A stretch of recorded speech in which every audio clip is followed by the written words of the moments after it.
So the last thing we need to do is we need to talk about National Police Week for 2023, 2024, and beyond. One of the challenges that we have faced, and you all were a part of it this year, was how about 30% of our survivors stayed in our host hotel and about 70% stayed outside of our host hotel because our host hotel is small. And over time, as we've grown, the spaces for meetings is not big enough. The big ballroom, we've had to split our coworkers away from our family member survivors because of the ballroom space. And the last thing that happened this year was the retreat part of the Alexandria Mark Center, which is the rooms behind the pool, kind of over by the lake, those rooms back there. They sold those actually to a place that is, they're gonna knock that building down and build condos there. We were able to use them this year for just our staff rooms, and so we had to cut those out of our inventory of rooms to assign. But for next year, the building isn't gonna be there. It's like gonna be down, there's gonna be a construction wall. So we're looking at all that and saying, okay, how can we be forward thinking? And it's almost painful for those of us who have amazing relationships with the Alexandria Mark Center staff, which our staff does, so this is a hard conversation for us to have with them. But the reality is we've outgrown their space, and once they knock that down, that's 100 more rooms we don't have at the Mark Center. We can't afford to give up 100 rooms. So we're at a place that we have to make a change. So we have been working on that for the last 6 months or so. We have went and visited venues, looked to see who might be available for us. There's some great, really nice big venues in DC and the surrounding DC area. Some of those ones that might come to your mind if you're familiar with the area, a lot of those weren't available to us. One of them that we really wanted is not available till 2030. That doesn't really help us. But we were able to narrow it down to a couple options and have been entering into some contract negotiations with 2 options. We definitely have a front runner. We have not signed a contract yet to go to this place, but I want to give you the information about it because I'm 85, 90% sure we're going to move there, probably in 2023. I'm even more confident 2024, but I'm pretty sure it's going to happen in 2023. So this is information that's not final, so please don't say Diane is 100% sure we're going here, because I want to have that ability to negotiate with this venue and try to get our costs where we can make them. We have gotten feedback from survivors saying they want to be all together, so we want to find a place that's big enough. Our front runner for this that we're looking at has 1,100 sleeping rooms. On a year before COVID, we needed 1,200 to 1,500 on peak. So that's pretty close to our whole group coworkers and everything prior to COVID. Obviously, right now we're larger, but that's hopefully going to stair-step back down. So this hotel will host the bulk of our group. There still may be another hotel or even a small hotel close by that we have to use, but hopefully we won't be busing people. The hotel we're looking at is in downtown DC. It is 1.5 miles from the Capitol and 2.5 miles from the National Mall, which is a little closer. The risks we have on going downtown that we definitely have thought through is, will people stay? Will they go sightseeing? I guess our answer from our survey is people going sightseeing anyway. Maybe they'll go for a while, come back and attend at least one of our sessions. So we've decided that moving downtown for the survivors' convenience would be actually really desirable. The hotel we're looking at is 3 blocks from a metro stop, 1 big city block and 2 small stops, or 2 small blocks. We may have to provide a little shuttles to that. But the metro line is the red line, which comes up in Judiciary Square, which is the Memorial Wall. So basically 3 blocks on the metro come up at the Memorial. So that would be really convenient for folks who want to go see the Memorial Wall at any time of day, really, while the metro is open. The hotel we're looking at is the Washington Hilton. The meeting spaces there are amazing. There's about 39 different meeting rooms that we could use, which means we could hold coworkers and family members together in one venue. So we're super excited about that. It's clean, bright, modern-looking hotel, which I'm going to show it to you in a minute so you can see it. Let me think. The management staff was very receptive to us. They're already calling their hotel our new Police Week hotel. Yeah, they're pretty awesome. It has 3 places to eat in the hotel itself. It has escalators that work. What? I know, it's crazy. I know, I know. So and actually when we went and we were down to our last two hotels we were looking at, and we went to visit both of them, and we went in there, and this one, like the escalators were all working. There's 8 elevator banks that go straight up to the rooms right down into our meeting space. It's pretty awesome. The other one we went to, still a very nice hotel. The day we were there, their escalator wasn't working, and I'm like, not a good sign. So we want the escalators to work. So we're pretty excited about that. It recently was completely renovated. Guest rooms, main meeting spaces right before COVID. So basically finished renovation, closed their doors for 16 months, just reopened, and they're back fully staffed. They're cleaning rooms every day there, so that's pretty cool. That's pretty cool. So like I say, it's not 100% yet. What is 100% is that we have to move. That piece is 100%. This is our top front runner. We're going to be doing contract negotiations with them over the next couple weeks. You should expect an announcement from us at some point coming up. If you have feedback on that or have any concerns or something, I still want to hear that. I know that for those of you who have been going to Police Week for a long time, I want to acknowledge that it will feel different. It definitely is going to make the whole experience feel different. We don't intend to change up our other routines and what we do, other than one other change that, am I okay to announce it, Ms. Pat, about the 14th, 16th? Yeah. Okay. Other than this change I'm about to tell, everything else should be similar. We'll be able to hold our gala at the same hotel too. What? I know, that's crazy. So the ballroom there will sit in seats. We'll seat 5,000 people. Wow. With banquet rounds, it's 2,500 people. That's pretty cool.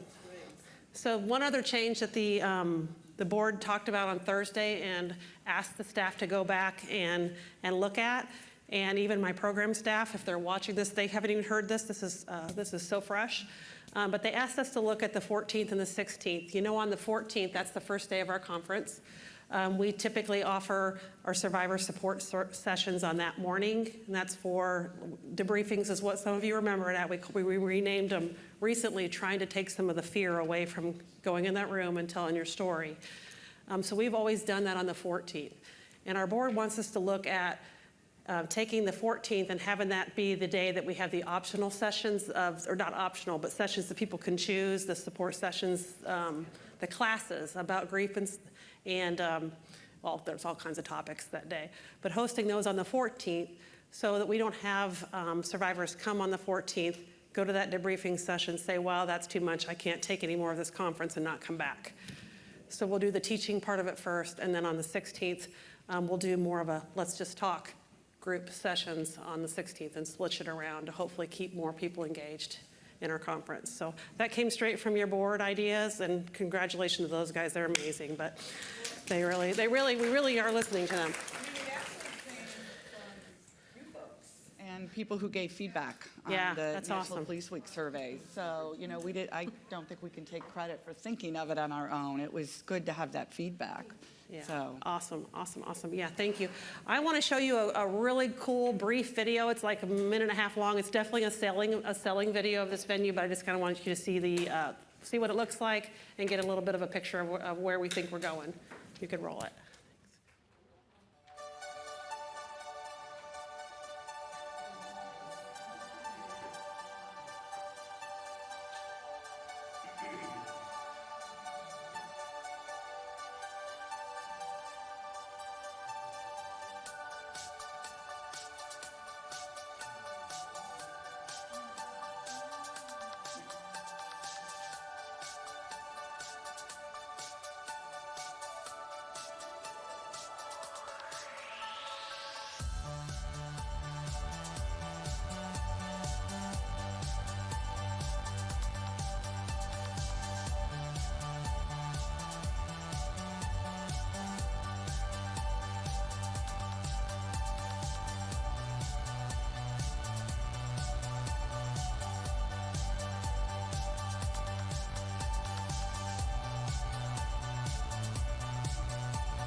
Pretty cool, huh? Pretty cool. It's a little snapshot. Yeah.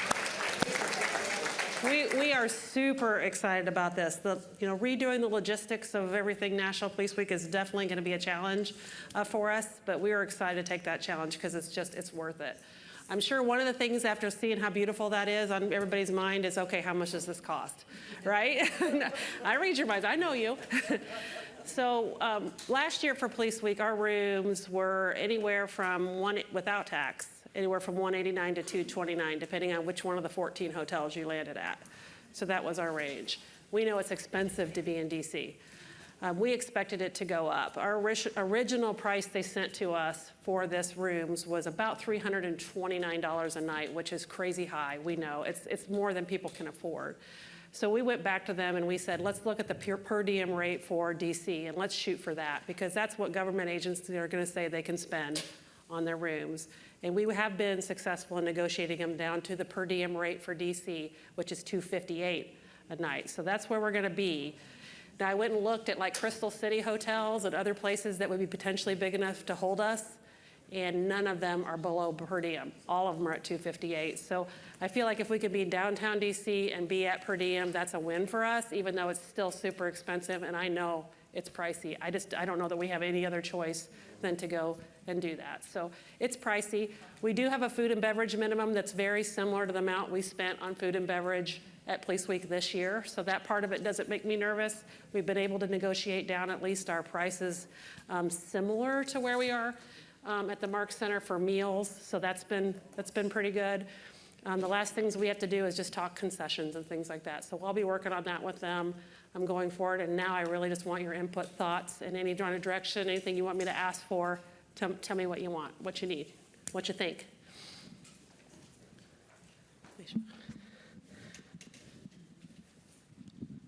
Just to kind of give you some encouragement, the price, the $258, that's amazing for that area, especially during that time, because I would say probably about 5 years ago, I've stayed at that hotel and it wasn't updated, and the company or the teaching organization I was with paid $400 and something a night at the time. So yeah. Awesome. Good news. Any other thoughts? Got some online while Connie's running? I think Lynn's got her hand up. Oh, okay. So there's a couple comments and questions about the sessions that would be. Stephanie in Colorado asked, could there be sessions during those debrief sessions that would be for returning survivors? Okay. And then another comment of really happy. Yeah, very, very good. The question was, could there be sessions for returning survivors? We have been very limited by our venue on how far we can break out our sessions, and even spouses of felonious action. That one is usually overflowing. We'd love to make another group, but we haven't had a meeting space for it. So I'm hoping that this will allow us to offer more sessions and actually have less people in each session because of the amount of space. Somebody else have a question? I just wanted to... Wait for the mic. I just wanted you to clarify, although we might be spending more per room, you're anticipating we won't need as much busing. Is that true? That's correct. We will have some savings on busing. It may be a little more expensive to get from the airport, but we shouldn't be shuttling everybody every which direction across Crystal City anymore. We were just wondering, when you said it would be enough room for all of us, you mean all board members and our survivors and the cohort, we'd all be in the same hotel? Or... So it really, that all depends on how many people register to come to National Police Week. Right. We know right now the Mark Center, prior to knocking down half of it, was 481 rooms. So we're going to be starting at 1,100 rooms. So if we have 1,200, then 100% of the people aren't going to be in there, but maybe we're only displacing 100 or 200 or 300 versus so many. So it really depends on how many people register. Our priority, just like it was this year, will be, because I think it was well received, is family members together first. With the chapter is the second priority, and the third would be to make sure the whole agency chapter and everything is all together. So, okay? There are hotels right there. There's 2 hotels directly across the street. They're a little more of a boutique hotel. Their costs were actually very similar to the Washington Hilton. If somebody stayed there, it would require no busing. It's literally crossing. You have to go down to a crosswalk, but crossing the street to come to our hotel.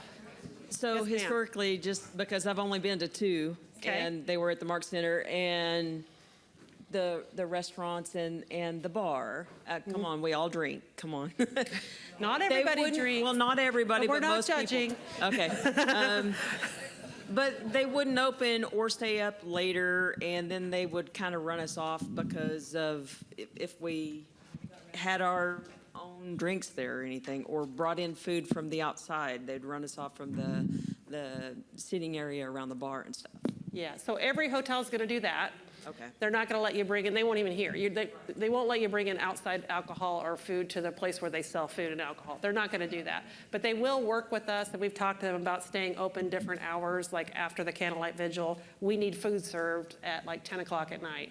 That's very unusual for restaurants to need food served that time, so we work with them ahead of time to see when things should be open or not.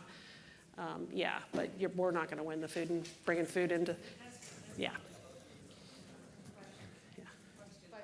Yes. What's the parking situation look like from people that are driving in? Yeah, Like so departments. it's not a super great situation. It's downtown DC. They do have a garage. They do have a garage across the street that they also can rent out as part of our group. We can park about 12, like we're already kind of into logistics here, but we can park about 12 buses on a side road there. Hopefully we don't need more than 12 buses, but if we do, we'd have to overflow them at a zoo that's not that far from there. To keep in perspective where it's at, they call the area Hinckley Hill. It's where Reagan was shot right outside the hotel back, for the most of us that are old enough to remember that.